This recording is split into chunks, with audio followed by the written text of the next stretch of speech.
ስትሞት ወደ ቤት እየሄድክ ነበር። የመኪና አደጋ ነበር። ምንም የተለየ አደጋ አልነበረም፣ ግን በጣም አሰቃቂ ነበር። አንድ ሚስትና 2 ልጆች ነበሩ። ህመም የሌለው ሞት ነበር የሞትከው። ዶክተሮች አንተን ለማዳን የተቻላቸውን ያክል ሞክረዋል፣ ነገር ግን ምንም ውጤት አላመጡ።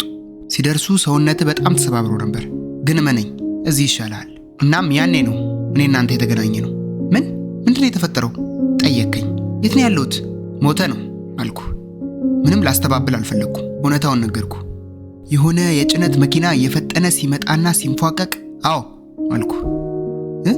እና ሞትኩኝ? አዎ፣ ግን መጥፎ ስሜት እንዳይሰማ ሁሉም ይሞታል አልኩ። ዙሪያን ተመለከትክ። ምንም ነገር አልነበረም፣ እኔና አንተ ብቻ። ይህ ቦታ ምንድን ነው ጠየቀኝ። ይህ ከሞት በኋላ ያለው ህይወት ነው? ይብዛም ይነስም አዎ አልኩ። አምላክ ነህ ጠየቀኝ። አዎ መለስኩልህ። እግዚአብሔር ነኝ። ልጆቼ፣ ባለቤቴ አልክ። ስለነሱ ምንም አይሆኑም? ሰላም ናቸው? እሱን ነበር ማየት የፈለግኩት አልኩ። አንተ ሞታል እያልኩ ግን አንተ የምታስበው ስለ ቤተሰቦች ደህንነት ነው? አሪፍ ነው እንደዛ ማሰብህ። በግርም ታየኸኝ። ለአንተ አምላክ አልመስልህም፣ ሰው ነው የምመስልህ። ወንድ ወይንም ሴት፣ የሆነ ያለየ ነገር፣ የሆነ የግራመር አስተማሪ። አትጨነቅ አልኩ። እነሱ ሰላም ይሆናሉ። ልጆቼ በእነሱ ትውስታ ውስጥ አንተ ጥሩና ፐርፌክት ነህ። ያንተን እውነተኛ ማንነት ለማየት ገና አላደጉም ነበር። ለአንተ ያላቸውን ንቀት ለማሳደግ ጊዜ አልነበራቸውም። ሚስትህ ለሰዎች ለመታየት እያለቀሰች ነው፣ በውስጧ ግን እረፍት አግኝታለች። በመሞትህ እፎይታ ተሰምቷታል። እውነቱን ለመናገር ትዳር ትንሽ እየተንገራገጨ ነበር። የሚያጽናና ከሆነ ግን ባለቤትህ በአንተ መሞት እፎይታ ስለተሰማት በጣም የጥፋተኝነት ስሜት ይሰማታል። ኦ አልክ። እሺ አሁን ምን ይፈጠራል? አሁን ወደ ገነት ነው ወደ ሲኦል ነው የሚሄደው ወይስ ሌላ ነገር አለ? ወደ ሁለቱም አትሄድም አልኩ። ደግመህ ትወለዳለህ። ምን አልክ? ስለዚህ ሂንዱዎች ልክ ነበሩ ማለት ነው? ያው ሁሉም ሃይማኖቶች በራሳቸው መንገድ ልክ ናቸው አልኩ። እና ተከተለኝ። እልም ባለው መንገድ እየተከተልከኝ መራመድ ጀመርን። ወዴት ነው የምንሄደው? እውነቱን ለመናገር ወዴትም እየሄድን አይደለም አልኩ። ያው እየሄድን ብናወራ አሪፍ ነው ብዬ ነው። ታዲያ ጥቅሙ ምንድን ነው ጠየቀኝ። እንደገና ስወለድ ባዶ ሰሌዳ እሆናለሁ አይደል? ልክ እንደ ሕፃን። ስለዚህ ሁሉም ልምዶቼና በዚህኛው ህይወት ውስጥ ያደረግኩት ነገር ምንም ለውጥ አያመጣም? ኖ እንደዛ አይደለም አልኩ። በውስጥ ያሳለፍካቸው ሁኔታዎችና እውቀቶች አሉ፣ ያው ለጊዜው ግን አታስታውሳቸውም። መራመዴን አቁሜ ትከሻን ይዤ እንደዚህ ያልኩ። ነፍስህ ከምትገምተው በላይ ድንቅ ቆንጆና ግዙፍ ነች። አእምሮ አንተ ከሆንከው በጣም ትንሹን ክፍልፋይ ብቻ ነው ሊይዝ የሚችለው። ጣትህን የሆነ በውሃ የተሞላ ብርጭቆ ውስጥ አስገብተህ ውሃው ሙቅ ይሁን ቀዝቃዛ ይሁን ብለህ እንደማጣራት ነው። እዛ ብርጭቆ ውስጥ ሙሉ ጣትህን ወይም ሙሉ ሰውነትህን አላስገባህም።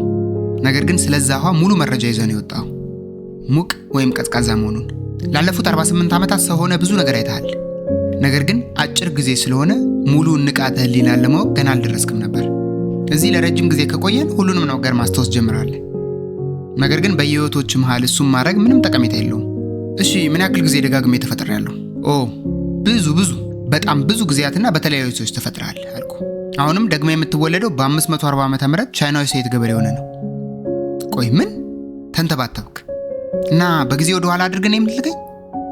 ቴክኒካሊ ከወሰድከው እንደዛ ማለት ነው። ነገር ግን እውነታውን ስነግርህ አሁን የምታውቀው ጊዜ የሚባለው ነገር አንተ ያለበት ዓለም ብቻ ነው ያለው። ነገሮች እኔ ከመጣሁበት አካባቢ ይለያያሉ። አንተ ከየት ነው የመጣኸው ጠየቀኝ። ማብራራት ጀመርኩ። እኔ የመጣሁት ከሆነ ቦታ ነው፣ ከሌላ አካባቢ። እናም እንደኔ ሌሎች አሉ። አውቃለሁ እዛ ምን እንደሚመስል ማወቅ ትፈልጋለህ፣ ነገር ግን ብነግርህ አይገባህም። አልክ። የጠበቅከው መልስ አልነበረም። ስለዚህ ሌላ ቦታ በሆነ ጊዜ ደግሜ ከተፈጠርኩ የሆነ ጊዜ ከራሴ ጋር ተገናኝቼ ነበር ማለት ነው? አዎ፣ ሲጀምር እንደዛ የሚሆነው ሁሌም ነው። ነገር ግን ሁለቱም ህይወቶች የራሳቸውን ህይወት ብቻ ስለሚያውቁት ምንም እንደዛ እንደሆነ አታውቅም። እና የዚህ ሁሉ ነገር ነጥብ ወይም ጥቅሙ ምንድን ነው? ከምር እንደዚህ ብለህ የምትጠይቀኝ የህይወትን ትርጉም ለማወቅ ነው? የህይወት ትርጉም ከአንድ ሰው ወደ ሌላ ሰው አይለያይምን? አዎ ማወቅ ፈልጋለሁ። ምክንያታዊ ጥያቄም ነው ብዬ አስባለሁ። በጥያቄ ጸናህ። አይንህን ተመለከትኩ። የህይወት ትርጉም ይህንን ሁሉ አጽናፍ ዓለም የፈጠርኩት ለአንተ ነው፣ አንተ እንድትበስል ነው። የሰው ልጆች ማለት ነው እኛ እንድንበስል ፈልገህ ነው? አይደለም፣ አንተ ብቻ። ይህንን ሁሉ ዓለም የፈጠርኩት ለአንተና ለአንተ ብቻ ነው። በእያንዳንዱ ህይወትህ እያደግክና እየበሰልክ ትመጣለህ። በዚህም በአስተሳሰብም በአእምሮም ታድጋለህ። እኔ ብቻ? ሌሎቹስ? ሌላ ማንም የለም መለስኩልህ። በዚህ ዓለም እኔና አንተ ብቻ ነን ያለነው። በመገረም አፍጣየኝ።